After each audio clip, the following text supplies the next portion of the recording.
He's been able to race every season since. So he's a seasoned campaigner. Nick, who I must admit I don't know a lot about. He came up with Gary and Chris. He is qualified about 0.4 of a second slower than Carl. Go on, Carl. I don't know a lot about him, so let's look and learn. He's certainly going long. He's gone with 500 odd metres to go, and I don't know if Carl's going to like that or not. Carl's, I think, on a bigger gear, just looking at their cadence. And hey, what's he done here? Nick's swinging right up there. He's got a lap to go, right? Look at his pedals. It's not hot, right? He's not putting it. We got a mechanical. The whistle's blown. The chute, Jonathan on the bottom of the track. Ian McGinley just sitting behind him. Jonathan pushes Ian up nice and high, just keeping his eye on him.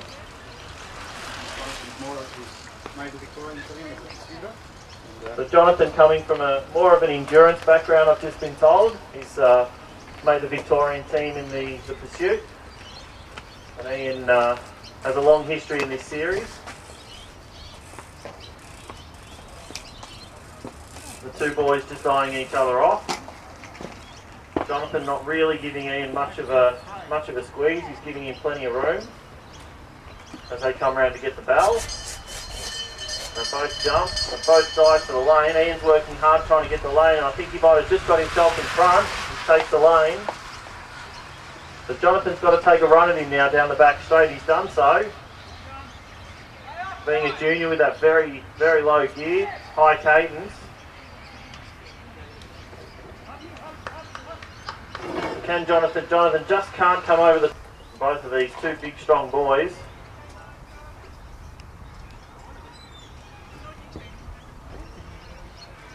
Big, strong boys, both with pretty big kicks. So they're just eyeing each other off. Chris not giving John much room to move. John finding himself a little bit boxed in on the fence, although he does have height.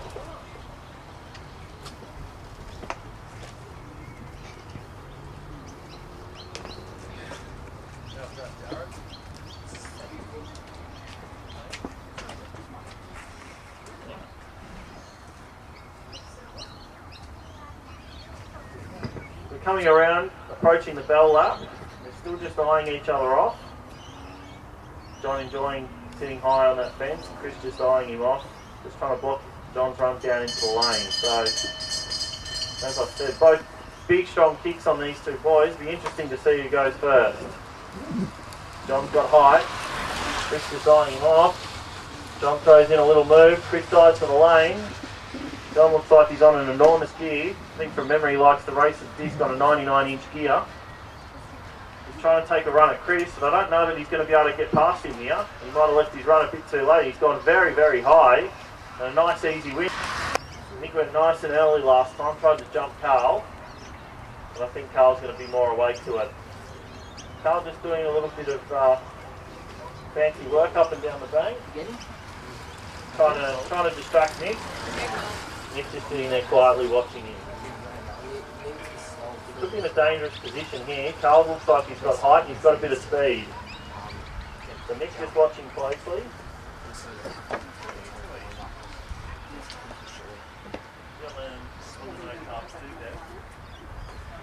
So it was about here, and Nick's gone again. I was just going to say it was about here last time that Nick jumped. He's jumped again, but he doesn't look as committed to it. Carl's got that very, very big gear, probably a 96. He's winding that up. He's trying to move into the draft, and I think he's probably got him. He didn't bother to lay off, he's just gone straight past him. And he's taken the lane quite comfortably, and I think Carl can probably switch off from there. So it looked like Nick went early, he just didn't have the top speed to go with it and carry it. So Gary's leading Dino out. Gary unsighted last year, but I've been told used to be a very big participant in the spring series. Dino looks like he wants to lead.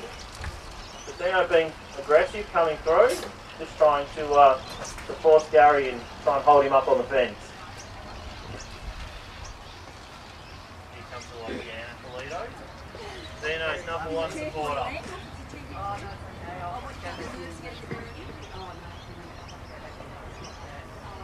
They're coming around to take the bell. Dino keeping Gary up nice and high. Gary's feigning a bit of a move, trying to force Dino. Dino not giving him any room at all. And Dino now gives him a bit of a hook up onto the fence and dives down to take the lead. It's a good move by Dino. And here comes Gary. Gary coming down the back straight. He's got some speed. But can he get past him around the bend? Dino holding on. This looks like it could come down to the wire. And that's out. Chris Ray, one of the stalwarts of this series.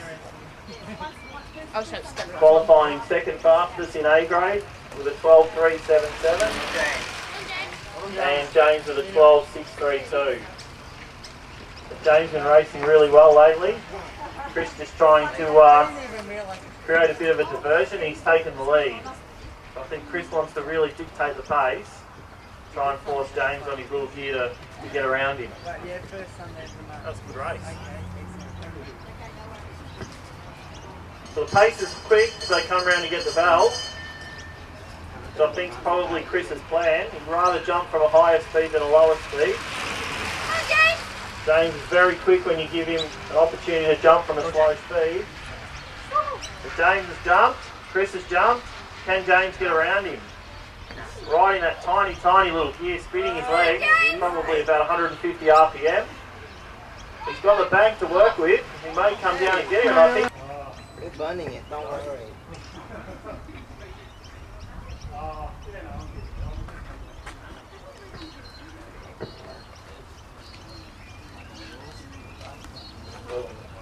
John just eyeing Neil off at the moment.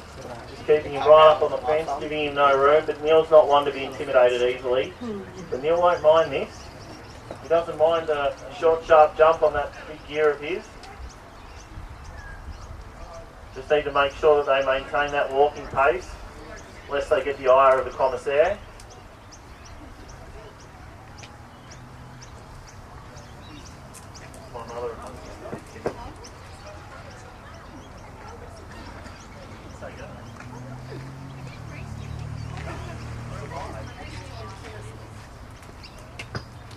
So, no pace whatsoever on this, which probably suits John a little bit. Being one of the juniors, he's riding on an 82-inch gear. Knowing Neil, he's probably on something ridiculous, starting with 100.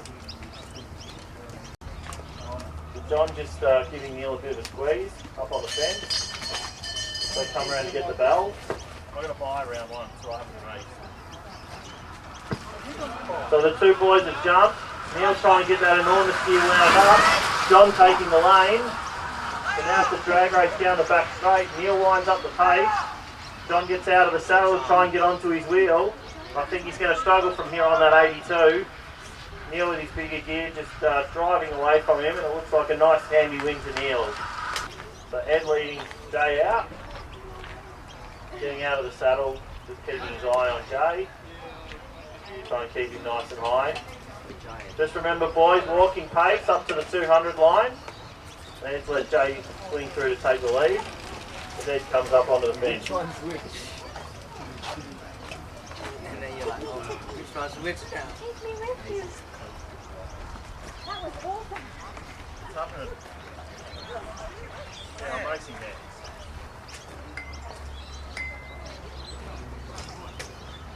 So as they go down the back straight for the first time, Jay just keeping his eye on Ed.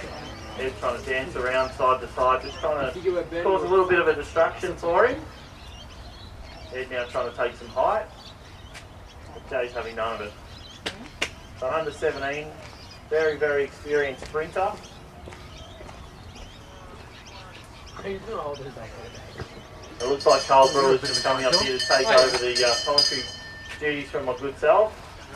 So thank you all. Don't forget to tip your waitress. Got Ed! He'll lay off you! So Ed takes the lead after the bell. Ed's very, very good with that second kick down the back straight. He's just gone with it now. So Jay trying to get his wheel. Jay looks like he's going to have some top speed here, and he's probably just going to get over the top of him onto the line. Ed relying on that second kick, struggling through turns 3 and 4 to get maximum power through there. So it'll be interesting to see what happens. Both these guys have got a long history in this event. And, as Carl was mentioning earlier in the day, Stewie Vaughan has ridden and does ride just about anything and everything. So Nick with the lead. Stu just sitting back, just trying to sit in his blind spot. Laying off in a really nice position, about 3 metres back. Stu now decided to make a liar of me and wants the lead.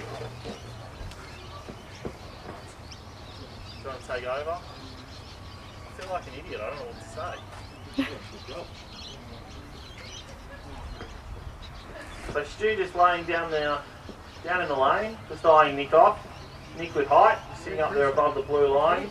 We're coming around to take the bell lap. Not a whole lot of wind for these guys at the moment. It's pretty good conditions. Look like we've got a bit of a hole in the rain. They get the bell and Nick jumps. Stu just trying to go with him. Stu might have jumped a little bit harder to try and keep Nick out of the lane, but Nick's got the lane. Stu's now got his work cut out for him. As he winds that gear up, he's just being sucked along in the draft. He looks like he should have too much horsepower, just be able to come around and roll off the bank. But Nick's held on really, really well here, and I think winning today.